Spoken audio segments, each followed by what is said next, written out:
बड़ी खबर, और खबर किसान आंदोलन से जुड़ी हुई है। देखिए, किसानों और मंत्रियों की बातचीत के चौथे दौर में कल न्यूनतम समर्थन मूल्य समेत 12 मांगों पर चर्चा हुई। वैसे ये बैठक भी बेनतीजा रही, परिणाम नहीं निकला, लेकिन हां, सकारात्मकता बताई जा रही है कि सकारात्मक माहौल में बैठक हुई। लेकिन कल की बातचीत में खास बात यह रही कि सरकार की तरफ से किसानों को एक प्रस्ताव दिया गया और सरकार ने कहा कि तुअर, उड़द, मसूर, मक्का पर सरकारी खरीद एजेंसियां किसानों के साथ 5 साल के लिए एमएसपी का समझौता करने को राजी हैं, तैयार हैं। अब यह, हालांकि इस बैठक में गेहूं और धान का जिक्र नहीं किया गया सरकार की तरफ से, दूसरे मुद्दों पर भी बात नहीं हो पाई। अब सरकार के प्रस्ताव पर आज और कल किसान आपस में चर्चा करेंगे और फिर अगले एक्शन पर फैसला लेंगे।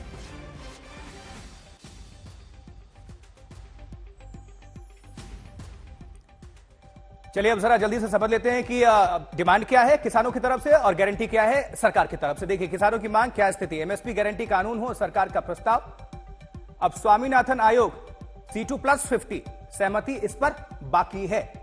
अब किसानों की कर्ज माफी हो, यह किसानों की तरफ से मांग है, अभी तक इस पर बात नहीं बनी है। बिजली संशोधन विधेयक 2020 सहमति बन चुकी है, यह एक खबर है। मारे गए किसानों को मुआवजा मिले, सहमति इस पर भी बन चुकी है। लखीमपुर खीरी समेत आंदोलन के दौरान दर्ज केस वापसी कर दिया जाए, यह किसानों की डिमांड है, सहमति इस पर भी बन चुकी है। यह भी एक सकारात्मक पहल है। अब सरकार का प्रस्ताव क्या है यह भी देखिए। पहला प्रस्ताव, दाल, मक्का, कपास की खरीद हो। जो 3 मंत्री गए थे, संगठन से बातचीत कर रहे थे, उन्होंने यह प्रस्ताव रखा। दूसरा प्रस्ताव यह कि 5 साल तक खरीद करेंगे, 5 साल तक कॉन्ट्रैक्ट होगा बाकायदा। और तीसरा प्रस्ताव यह कि सहकारी समितियों से वार्ता करेंगे इस बाबत, इस पूरे मामले को लेकर। और चौथा प्रस्ताव, फसल खरीद की सीमा नहीं होगी। पांचवा प्रस्ताव यह है कि पंजाब में खेती बचाने के लिए योजना लेकर सरकार आएगी और इसके मद्देनजर कदम आगे बढ़ाए जाएंगे। लेकिन पीयूष गोयल, केंद्रीय मंत्री, क्या कह रहे हैं इस पूरे मामले को लेकर, आपको सुनवाते हैं। सुनिए पीयूष गोयल को। बहुत ही एक innovative, out of the box idea पे चर्चा की है कि सरकार की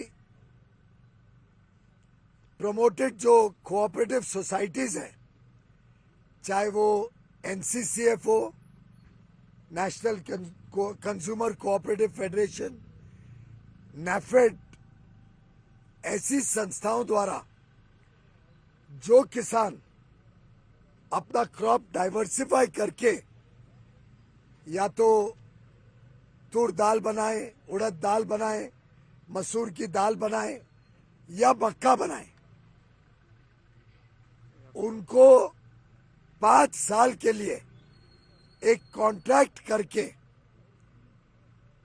एनसीसीएफ और नैफेड गारंटी करेगा कि अगले 5 साल तक जो भी क्रॉप डाइवर्सिफाई करके ये 4 प्रोडक्ट्स बनाएगा, 4 उत्पादन खेती के करेगा, उसको ये संस्थाएं एमएसपी पर खरीदेगी।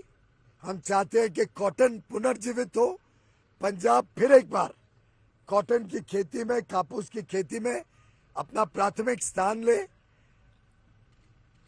तो जो भी किसान कॉटन की खेती भी पुनर्जीवित करता है, शुरू करता है फिर से, उनके लिए भी कॉटन कॉरपोरेशन ऑफ इंडिया इसी प्रकार का एक 5 साल का करार करेगी, लीगल एग्रीमेंट करेगी और वो 5 साल तक जो भी उत्पादन इन खेतों से आएगा, डाइवर्सिफिकेशन करने के माध्यम से या पुनर्जीवित करके कॉटन के खेतों से, उसको 5 साल के लिए एमएसपी पर, जो सीएससीपी द्वारा निर्धारित एमएसपी होते हैं, उस पर खरीदने का एक प्रस्ताव सामने आया है।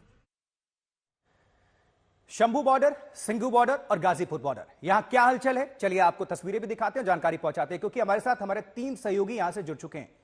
अरविंद ओझा शंभू बॉर्डर पर मौजूद हैं, आशुतोष मिश्रा सिंघू बॉर्डर पर, जबकि हिमांशु मिश्रा गाजीपुर बॉर्डर पर। शंभू बॉर्डर से अरविंद ओझा आपके पास आएंगे। क्या भी हलचल है? पहले दिल्ली कूच का ये जो प्लानिंग थी किसानों की तरफ से रोक दी गई थी, अब क्या हलचल है, क्या तस्वीरें दिखाएंगे और जानकारी देंगे?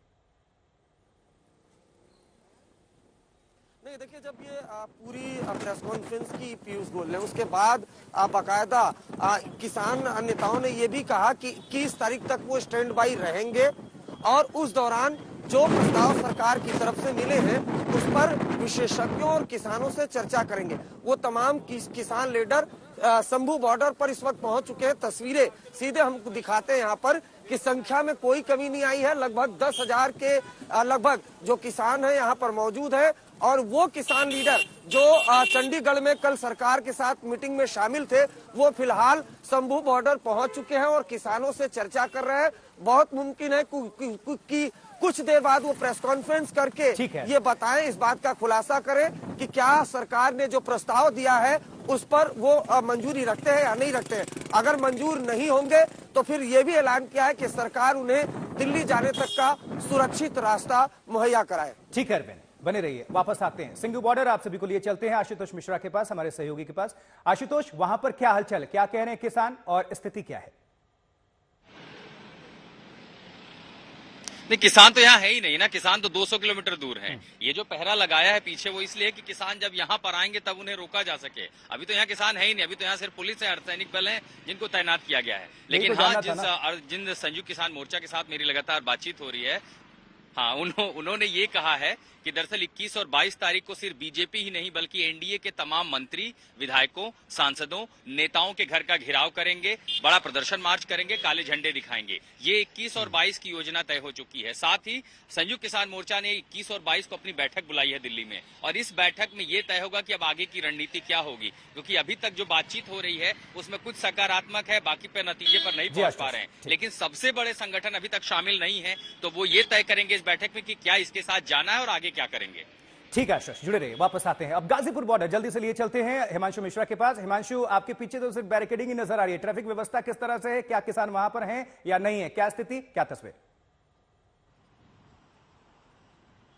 अब देखिए, किसान तो अभी दूर है, लेकिन किसान दरअसल 20 और 21 में जिस तरीके से इस जगह पर जहां पर हम मौजूद हैं, किसानों की मौजूदगी थी ट्रैक्टर लेकर के और जिद थी दिल्ली में जाने की, तो ये जो तैयारी है आपको दिखेगी और इस तैयारी की वजह से दूर तक ट्रैफिक जैम दिखेगा, क्योंकि अचानक ये तैयारी की नहीं जा सकती। इसलिए पुलिस ने बैरिकेड, जेसीबी, सीमेंट के बड़े बड़े ब्लॉक और साथ साथ ये डंपर आप देखिए, इन डंपर के अंदर रेत भर के, और जिस जगह पर हमारे कैमरामैन नासिर खान खड़े हैं वो एक बड़ा कंटेनर है, इन कंटेनर को यहां पर ला करके रख दिया गया है कि अगर बात नहीं बनती है और किसान अगर दिल्ली कूच की बात करते हैं तो कुछ मिनटों के अंदर ये जो तमाम चीजें हैं जेसीबी की मदद से लगाकर इस रास्तों को बंद किया जा सके। दिल्ली में पुलिस ने पहले ही धारा 144 लागू की हुई है और यहाँ पर लाउड स्पीकर अलग अलग जगहों पर लगाए गए हैं, ताकि जब किसान अगर यहाँ पर आते हैं तो उन्हें बताया जाए कि अंदर जाने से आपको रोका जा रहा है। जी हिमांशु, आशुतोष और अरविंद, आप तीनों सहयोगियों को बहुत बहुत धन्यवाद।